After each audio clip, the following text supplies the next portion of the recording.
The mind of a brother is a terrible thing to read. That's a joke, and a very bad one at that. It's more of the line that a mind of a brother is more understanding than you think, but at the same time, it's not as easy to control some situations. This is the Nanatsu no Taizai chapter 2, no 323, and this is me, the angry anime fan. Zeldaris awakens and actually reveals to the illusional Gilda that he knows that this is not the real Gilda because of the words that she has said. Is that is not what true Gilda will say, saying that I love you more than anyone. Gilda will never say such thing to anyone. Yeah. So with that, the Demon King decides to do another cowardly method, but creating illusions of multiple Zeldaris, which makes it difficult for Meliodas to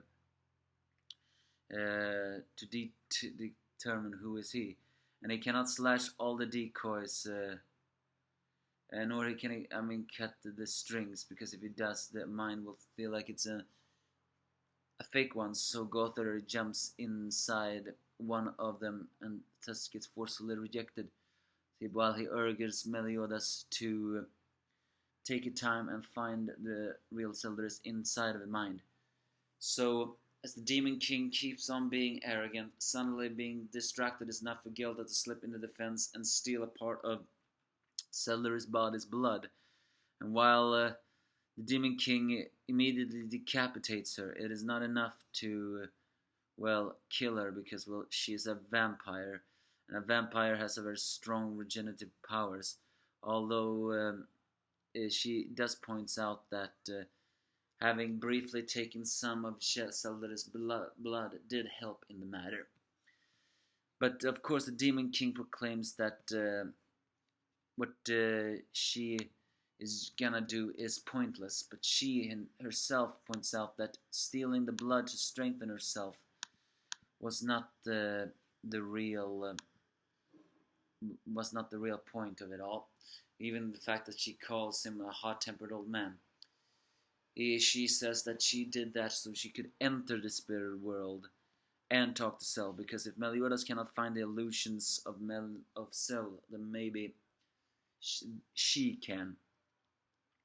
And suddenly the illusions, as well as perhaps the real Zeldaris, says that kill me, because I would rather die than give my body to him. But as it says, as the whatever who is the real one says, I'm guessing the hallucinations even renovate my consciousness, meaning even I cannot distinguish them.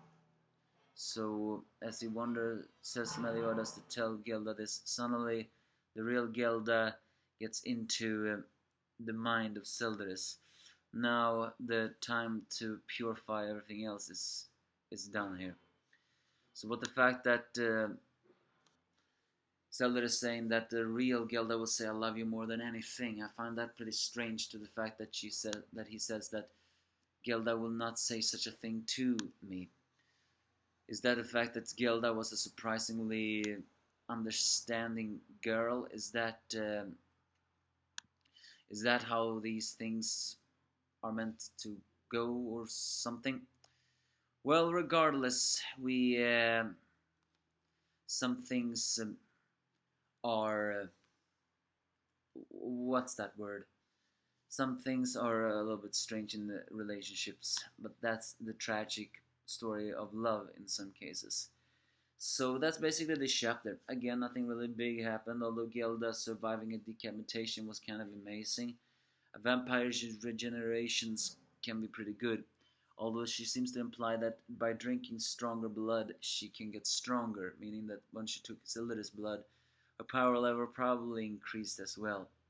Now sending the real consciousness, the real Gilda will be here and perhaps see through the real Zeldaris. Demon King's defeat is soon at hand, but it still doesn't really answer with the question of what's going to happen after this. So again, not a remarkable chapter, although the fact that Zeldaris knows that this was a fake illusion now, and Meliodas being here, seems to suggest that the two brothers are heading towards a path of understanding. But what awaits us we do not know, so give me your thoughts if you have any.